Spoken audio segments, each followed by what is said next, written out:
Paz do Senhor, meus irmãos. Amém. Abram as vossas Bíblias. Gênesis, capítulo 25, a partir do versículo 27. Gênesis, capítulo 25, a partir do 27. Graças a Deus que nos dá força, nos dá saúde para estarmos aqui hoje, celebrando a ceia do Senhor. E a maioria aqui já é antigo na igreja, mas nós não podemos participar desse culto sem saber o que ele significa. Jesus disse que nós fizéssemos, que nós realizássemos esse culto em memória dele. Então nós estamos aqui comemorando a morte e a ressurreição de Cristo, porque se Cristo não tivesse morrido, nós ainda estaríamos mortos nos nossos delitos e pecados. Mas ele não morreu só não, o túmulo está vazio, ele ressuscitou, está à direita do Pai, intercedendo por nós. Amém? Todos acharam? Gênesis 25, a partir do 27, diz assim: Os meninos cresceram, Esaú tornou-se caçador habilidoso e vivia percorrendo os campos, ao passo que Jacó cuidava do rebanho e vivia nas tendas. Isaque preferia Esaú, porque gostava de comer das suas caças. Rebeca preferia Jacó. Certa vez, quando Jacó preparava um ensopado, Esaú chegou faminto, voltando do campo, e pediu-lhe: Dê-me um pouco desse ensopado vermelho aí. Estou faminto, por isso também foi chamado Edom. Respondeu-lhe Jacó: Venda-me primeiro o seu direito de filho mais velho. Disse Esaú: Estou quase morrendo, de que me serve esse direito? Jacó, porém, insistiu: Jura primeiro. Ele fez um juramento, vendendo o seu direito de filho mais velho a Jacó. Então Jacó serviu a Esaú pão com ensopado de lentilha. Ele comeu, bebeu, levantou-se e se foi. Assim desprezou o seu direito de filho mais velho. Amém, irmãos e irmãos? Os irmãos, o tema dessa mensagem é Jacó, um homem de Deus. Jacó era um homem de Deus. Embora ele começou muito mal a sua caminhada, ele terminou muito bem. E isso é o que é importante. O importante é se você começa bem ou se você começa mal. O importante é como é que você vai terminar. Alguns começaram muito bem, terminaram muito mal. Outros começaram mal, terminaram bem. Outros, como é a maioria, começa mais ou menos, vai lá para cima, cai de novo, levanta, cai, levanta, Deus firma os passos e vai para a glória. O importante, meu irmão, não é como você começou, nem o meio do caminho, é como é que você vai terminar. Jacó era um homem de Deus.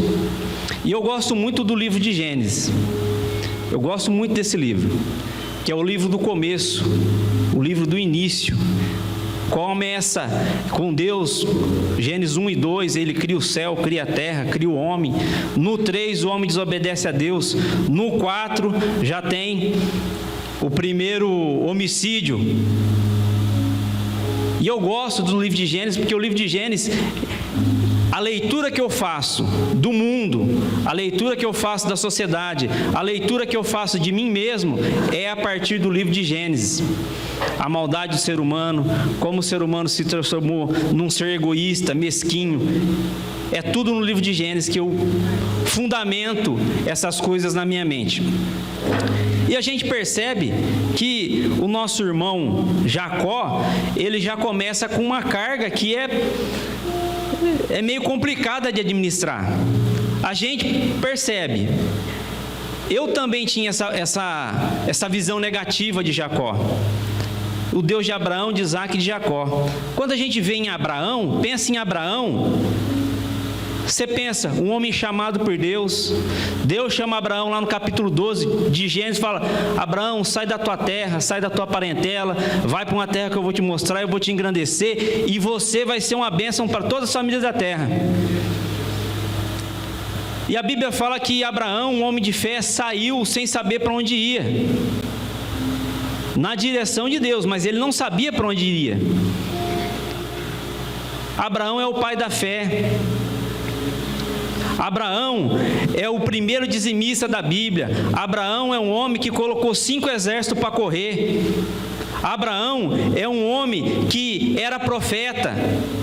Abraão, ele foi o camarada que teve a fé e a capacidade de oferecer em sacrifício o seu próprio filho, aquilo que ele tinha mais precioso na vida dele, o filho da promessa, ele foi lá para sacrificar. Obviamente os irmãos sabem que não teve o sacrifício, mas ele estava disposto. Abraão, pai da fé. Aí depois vem Isaac, um homem temente a Deus, um homem de oração. Presta atenção, quando você vai ver no livro de Gênesis, quando Eliezer sai para ir buscar Rebeca, que mais tarde vai ser a esposa dele, quando ele volta com Rebeca, o Isaac estava no monte orando. E Rebeca era estéril. Isaac orou por 20 anos até que ela pudesse engravidar de Esaú e Jacó. Era um homem de oração, um homem pacífico. Quando via os inimigos, falava: esse poço aqui é meu. O que ele fazia? Brigava? Não, ele ia cavar outro poço. Confiava em Deus. Ah, esse poço aqui não dá para mim não? Ah, aqui não está dando? Eu vou para outro lugar. Para onde eu for, Deus está comigo. Era um homem de fé, temente a Deus, pacífico, não brigava por causa de qualquer coisa. Agora, quando chega em Jacó, é o enganador, é o suplantador. Os irmãos repararam que Jacó, ele era neto de crente, filho de crente, mas não era crente. Nasceu no berço do evangélico, mas só o berço que era evangélico, ele ainda não era. Meus irmãos, infelizmente, eu não tive a felicidade de nascer num berço cristão. Infelizmente. Aqueles que tiveram essa oportunidade, ajoelhem e dá glória a Deus todo dia. É um grande privilégio você ter um pai crente, uma mãe crente, porque ele vai te ensinar no caminho certo. Às vezes a gente escuta falar assim: ser crente é difícil. Obviamente que ser crente tem as suas dificuldades, porque você vai ter que lutar contra a sua carne. Você vai ter que abandonar a sua vontade e fazer a vontade do Pai. Só que eu posso falar com conhecimento de causa.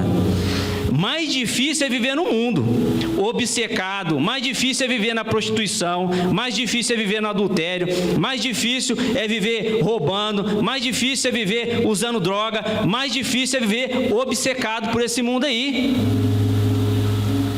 Então, ser crente é difícil? É porque viver é difícil. Não tem facilidade na vida. Mas ser crente é muito melhor do que ser qualquer outra coisa aí. Porque você tem paz com Deus, porque você está na direção do Espírito Santo, você tem refrigério, você tem propósito. Até quando você passa nas suas dificuldades, como o nosso irmão Wagner aqui, todos acompanharam e estão acompanhando o processo que ele passou. Quem viu o Wagner antes, quem viu o Wagner agora, o Wagner está pregando a palavra de Deus.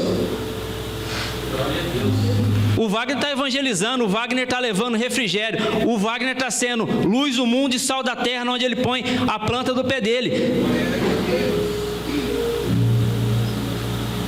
Passou um processo difícil, está passando ainda, está no fim, graças a Deus.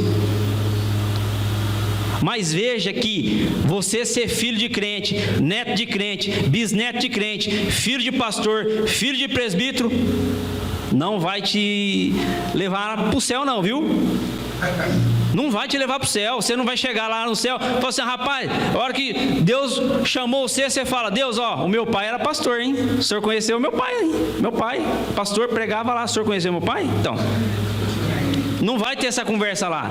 Que no livro de a revelação do Apocalipse está falando assim, ó, todos aqueles que não forem encontrados seu nome no livro da vida, esse aí não tiveram oportunidade de entrar.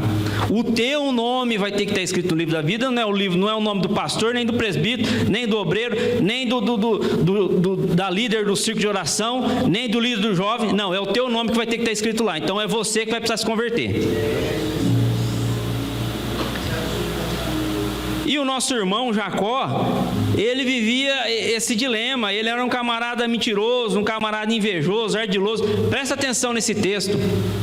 Eu já tinha lido esse texto muitas vezes, mas há um tempo atrás eu li esse texto e eu fiquei pensando, que tipo de irmão tem coragem de vender um prato de comida para o outro? Eu nunca vi um negócio desse. Está na Bíblia. Você acha que o meu irmão chega na porta da minha casa pedindo um prato de comida e eu falo, não, vende o que você tem aí para mim? Jacó realmente era um camarada difícil, um camarada tribuloso. Mas não importa como é que ele começa. O importante é como é que ele termina.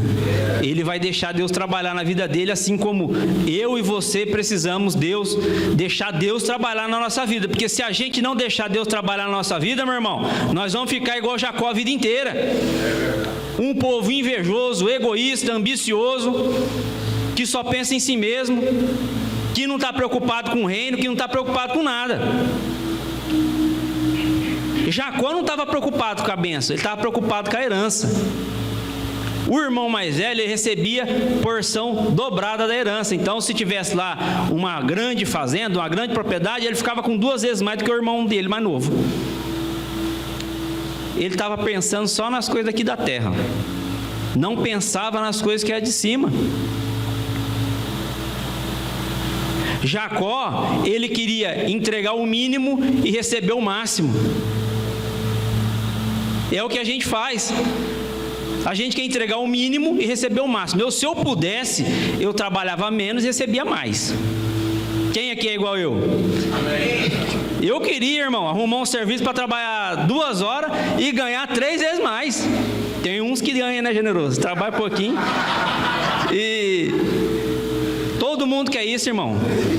Eu queria chegar num mercado com R$100 e sair lá com 3 carrinhos de compra. Queria. Mas não tem condição. Você percebe que a gente quer entregar pouco e receber muito? Ó Caim, ele foi oferecer, tinha 2 ofertas, a de Abel e de Caim. Caim ofereceu qualquer coisa lá, mas ele não recebeu nada. O que ele queria? Ele queria oferecer pouco e receber muito. Todos nós somos assim. Então, o Jacó, ele queria o direito de primogenitura do irmão dele, e ele ofereceu um prato de lentilha. Esaú, que era também um camarada que era filho de crente, neto de crente, mas também não era crente, ele desprezou o direito de primogenitura dele por um prato de lentilha.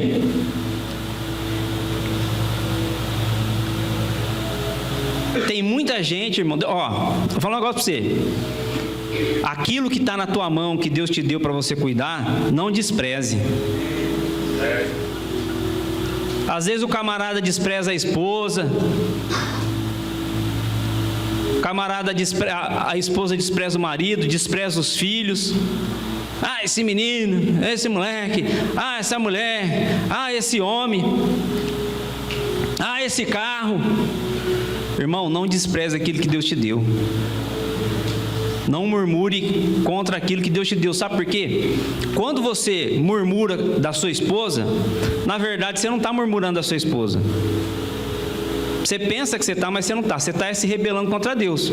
Você está falando para Deus que Deus não é Deus o suficiente para transformar a sua esposa na mulher que você precisa. Quando você reclama do seu emprego, você está falando que Deus não é Deus o suficiente para te colocar no emprego que você merece. Não murmura, não. Esaú desprezou o direito de primogenitura dele, mas o Jacó estava assim, no direito dele. Você está desprezando seu marido? Tem um monte de irmãzinha aí na rua aí que se o marido der bobeira, ela pega, viu? Você despreza sua esposa? Tem um monte de marmanja aí que se você der bobeira, ele pega. Não despreza as coisas que Deus te deu, não. Não despreza. Cuida, trata bem. Esaú não cuidou do seu direito.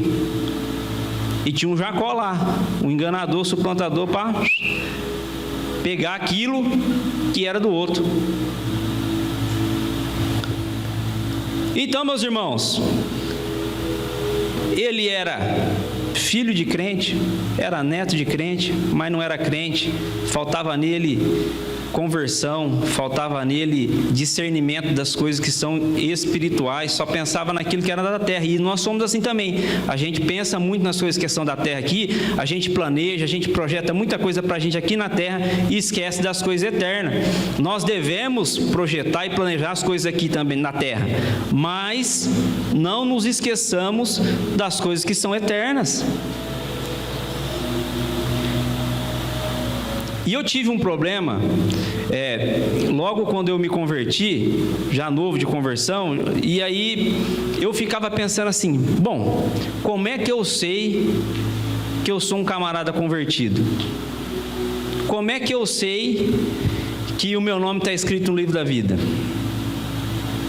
Eu tinha esse pensamento, por quê? Porque o camarada, ele entende a mensagem bíblica, ele entende que ele é pecador mesmo, que ele precisa da graça de Deus, que sem Deus ele nada pode fazer, mas ele ergue a mão, aceita, batiza, mas ele não vira anjo, ele continua a mesma coisa ruim de sempre. Ele continua tendo os mesmos desejos horrorosos de sempre. E eu achava que quando eu me batizasse, eu ia sair de lá um semi-anjo. Não um anjo totalmente, porque eu não era estúpido desse jeito. Mas eu achava que pelo menos um semi-anjo eu ia ser. Agora eu batizei, né? Vou batizar aqui, vou sair daqui uma nova criatura. Não é isso que a Bíblia fala? Nova criatura. Aquele que está em Cristo, nova criatura é. As coisas velhas se passaram, eis que tudo se fez novo, irmão. Mas se faz novo no mundo espiritual. Aqui na terra você vai ter que, dar seus pulos. E eu tinha problema com isso. Eu falava, será que eu sou convertido mesmo? Aí eu fui entender aquele texto lá de Mateus no capítulo 7, 7,15, que Jesus fala assim, é pelo fruto que você reconhece. Então, você quer saber se você é cristão verdadeiro, se aceitou Jesus, é só você ver o fruto. Não é o fruto dos outros, não, é o seu fruto. Eu estou me esforçando para seguir os princípios da palavra de Deus. Quando acontece de eu voltar às velhas práticas do velho homem, eu me arrependo e me esforço para continuar no caminho que Deus quer que eu trilhe, quer que eu siga. O pecado, ele me traz prazer ou me traz tristeza?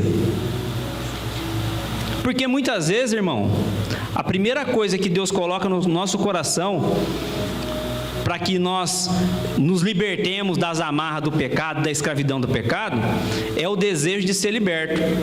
Então, às vezes a pessoa, ela ainda está numa prática de pecado, mas Deus coloca no coração dela o desejo de ser liberta. Ela ainda está escravizada lá, mas ela já tem o desejo de ser liberto. Isso, muitas vezes, é a primeira coisa que Deus dá àquele que é salvo. Dá o desejo de sair daquilo. Porque quando eu não era cristão, eu sentia prazer em fazer uns negócios feios. Eu trabalhava no mercado, eu achava legal abrir um pacote de bolacha lá no depósito e comer. Eu achava aquilo uma coisa extraordinária.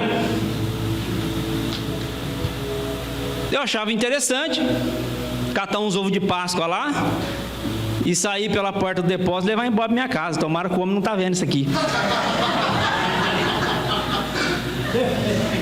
Eu sentia prazer de fazer isso e compactuar que os outros funcionários do mercado lá fizessem o mesmo. Eu achava aquilo interessante, achava a coisa mais legal do mundo. Eu tinha prazer naquilo. Agostinho, não sei se os irmãos já ouviram falar, foi um teólogo que viveu no século 4 ou 5 depois de Cristo, era o bispo de Hipona, é um dos maiores teólogos da igreja. Ele fala assim que o pai dele tinha um sítio e tinha lá umas frutas no sítio do pai dele, e as frutas que tinha no sítio do pai dele era melhor, mais bonita do que as frutas que tinha no sítio do vizinho, mas ele sentia prazer em ir lá no sítio do vizinho roubar as frutas que estavam lá. Eu também já fiz muito isso. Eu morei numa casa que tinha pé de coco, eu ia roubar coco para todo lugar aí e deixava os cocos meus lá em casa, apodrecendo lá. E quando alguém subia nos pés de coco lá de casa para roubar, eu ficava nervoso. Ladrão! Todo mundo é contra a corrupção dos outros. Você já percebeu isso aí? Todo mundo é contra a corrupção dos outros, todo mundo é contra o pecado dos outros. Nós somos assim. Falta converter. E aí, meu querido, o nosso irmão Jacó, ele tem que fugir, porque ele enganou agora Esaú, mas lá na frente, eu não vou ler não, porque já está meio avançado o tempo, lá no próximo, no 26, não, no 27, no capítulo 27, ele vai roubar, 27, 11, eu vou resumir a história aqui. No 27, 11, o que acontece? O Isaac, ele chama Esaú e fala: Esaú, eu já estou velho e eu estou para morrer. Então, vai lá, procura sua caça lá, uma caça que eu gosto, vem, faz aqui um ensopado, traz para mim comer, que eu vou comer e vou te abençoar. Jacó escutou a conversa. Ele escutou a conversa, ele e a mãe dele, e aí ele pegou, colocou as roupas de Esaú, matou lá 2 cabritos, Rebeca fez um ensopado, ele se vestiu das roupas de Esaú, colocou pelo de lã de carneiro, de cordeiro, para ficar escondido, porque Esaú era peludo e ele era um camarada liso, sem pelo. E aí ele vai para receber a bênção do pai dele. E o pai dele vê que está esquisito. Ele vê que aquilo está esquisito, e ele fala assim: a voz é de Jacó, mas a roupa é de Esaú. E ele pergunta: é meu filho Esaú mesmo? E o Jacó fala: sou eu. Como é que você voltou tão rápido? Ah, sabe como é que foi? O teu Deus me colocou uma caça rápida. Olha que camarada esquisito. Ele fala: ó, o teu Deus, o Senhor Deus, colocou aqui no meu caminho uma caça para me achar mais rápido. Mas o Isaac, ele não se conformou com aquilo. Ele falou: a voz é de Esaú, a voz é de Jacó, mas aqui é peludo igual Esaú. É Esaú mesmo? Sou Esaú. Ele repetiu 3 vezes que era Esaú. Mentiroso. E aí, Isaac, depois de comer a caça, ele abençoa Jacó. E quando Esaú descobre que Isaac tinha abençoado Jacó, ele ficou nervoso e ele espalhou lá no clã de Isaac: eu vou ficar bem quietinho agora, em respeito a meu pai, mas quando meu pai morrer, eu vou matar meu irmão.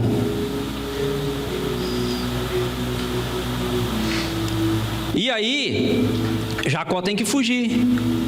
Ele foge para não morrer, porque ele sabia que se ele ficasse lá, ele ia acabar morrendo, porque aquilo que ele fez não foi bom aos olhos do clã. O próprio clã ficou contra ele. E aí ele tem que fugir. E aí você pensa que ele fugiu? A gente escutando essa história assim, pensa que Jacó era novinho, né? Jacó tinha uns 20 anos. Segundo os estudiosos, Jacó já tinha 77 anos, meu querido, quando ele fugiu. Ele estava fazendo todas essas presepadas aí, ele não era moleque mais não, ele não era adolescente não, já tinha 77 anos.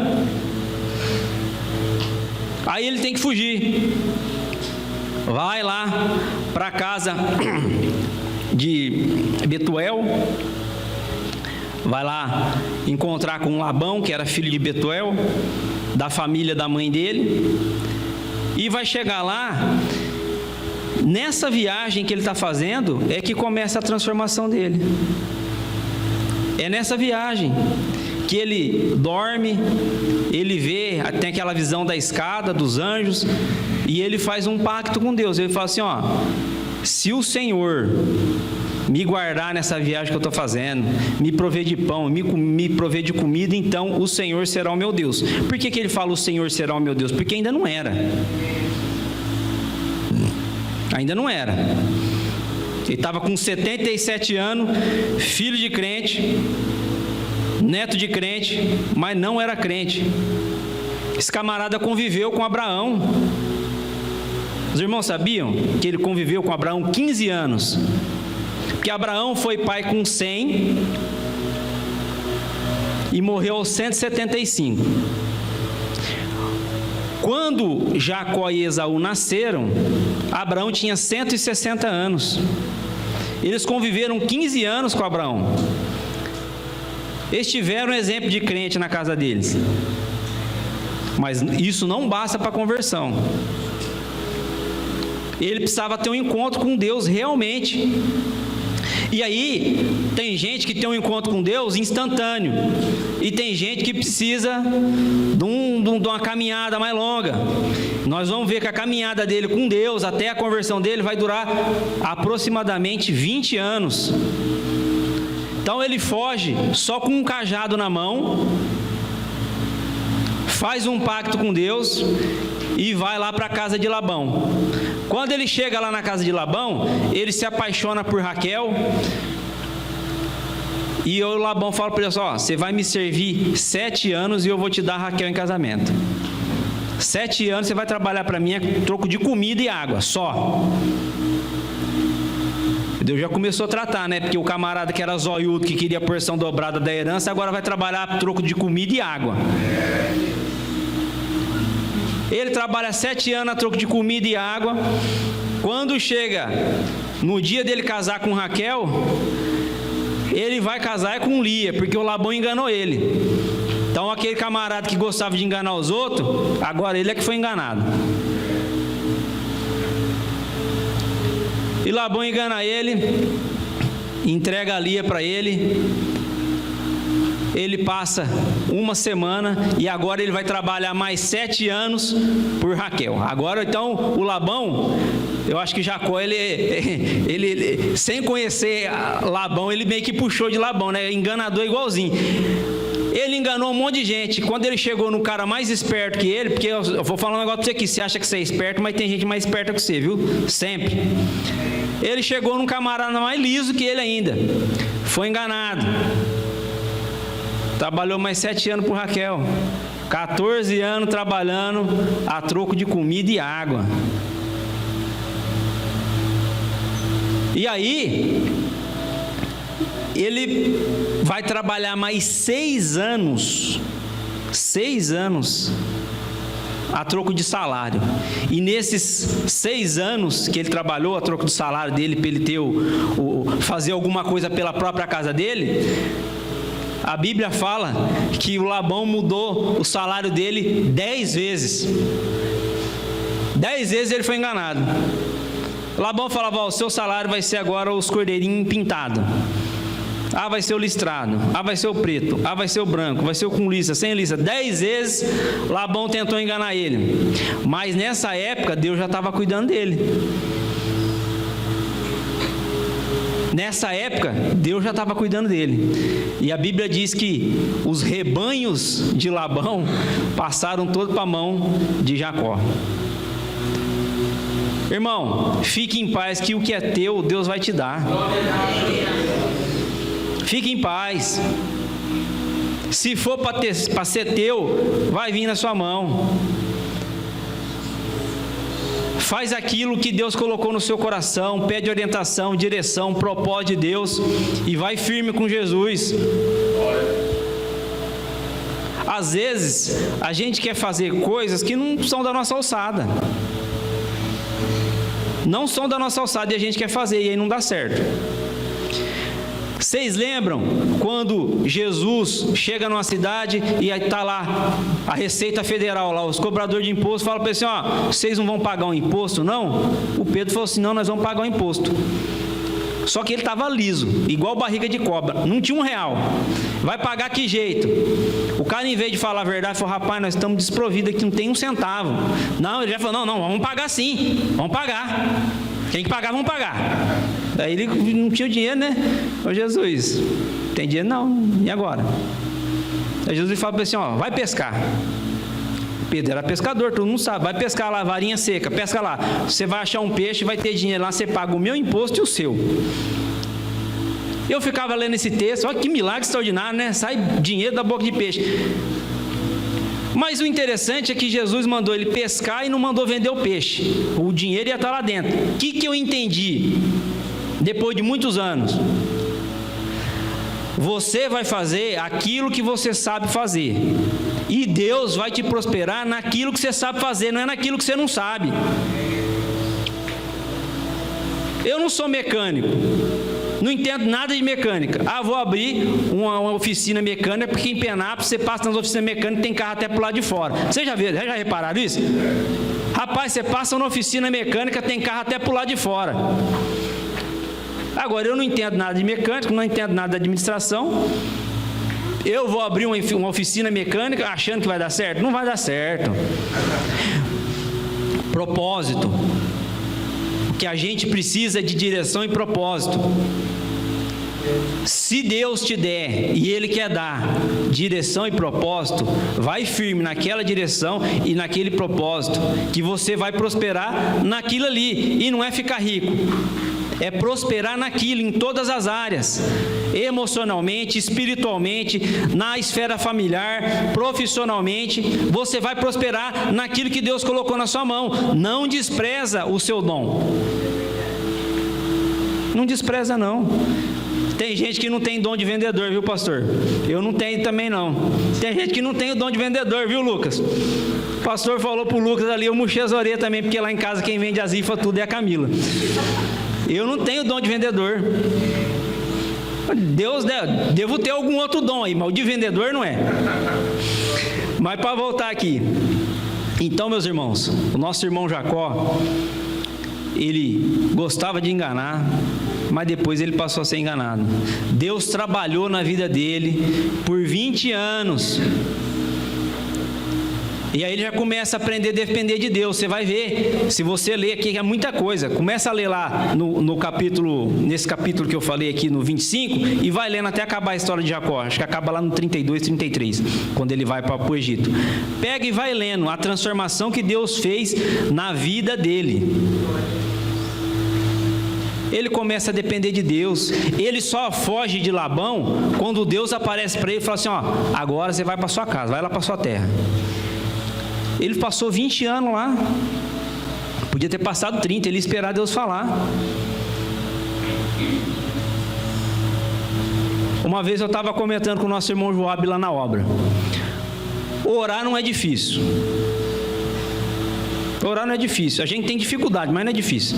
Você sabe o que é difícil? Difícil é você orar e esperar a resposta. Esse camarada aqui, ele teve que esperar a resposta de Deus. O pai dele orou 20 anos para que a mãe dele pudesse dar luz, Isaac. Ele orou 20 anos para que Rebeca pudesse engravidar. Então, orar não é difícil. O difícil é você orar e esperar a resposta de Deus. Mais difícil ainda é você orar e esperar a resposta, e quando chegar a resposta não é aquela que você queria. Aí é triste, hein? Porque se o camarada passa orando 20 anos e vem a vitória, ele, glória a Deus. Agora se o camarada passa orando 20 anos e Deus fala, não vai, aí é difícil dar glória a Deus, né? Mas Jacó aprendeu. Ele aprendeu a esperar Deus falar. Vai. Aí ele foi. E quando ele está retornando, ele, antes de atravessar um riozinho, que a gente fala o Val de Jaboque, né? Jaboque era um riozinho, um corguinho bonito, cheio de... Você passava ele num pulo. um riozinho que tem lá. E os rebanhos passam e ele fica esperando. E é nessa noite que ele vai ter um encontro com Deus, que ele vai lutar com Deus, que ele tem uma transformação. E depois daquilo ali, irmão, você pode perceber que Jacó não vacila mais. Tem um erro aqui e ali, mas ele não vacila mais, ele não engana mais ninguém. Ele já não faz mais presepada com ninguém. Ele mudou. E quem, irmãos, opera essa mudança na vida das pessoas? É só Jesus. Só Jesus, viu? Não é filosofia, não é sabedoria, não é palavra de homem. É só Jesus que transforma. E é esse Jesus que nós vamos celebrar aqui. E fica tranquilo, irmão. Se o teu coração inclinou para Jesus, se você quer confiar nele, se você quer confiar no propósito que ele tem na sua vida, na direção que ele tem para você, fica firme. Fica firme, porque ele mesmo disse lá em João 15, ele falou assim, ó, eu sou a videira verdadeira. Jesus falando, não sou eu não, viu? Eu sou a videira verdadeira. Todo ramo que não der fruto, lembra que eu falei dos frutos? Todo ramo que não der fruto, meu pai, ó, corta, joga fora. O ramo que der fruto, meu pai poda, não corta. Então, Deus poda a nossa vida, que nós possamos dar mais fruto. O nosso irmão aqui, Jacó, ele foi podado por Deus. Aquilo que ele queria com tanta veemência, nunca foi dele, viu? Nunca foi dele, ele não ficou com a porção dobrada da herança. A herança espiritual ficou com ele, mas a porção dobrada de Isaac não ficou com ele, porque você pode perceber, se você ler a Bíblia, que ele sai, volta com muitos bens, tem um reencontro dele com Saul, os dois se perdoam, se beijam.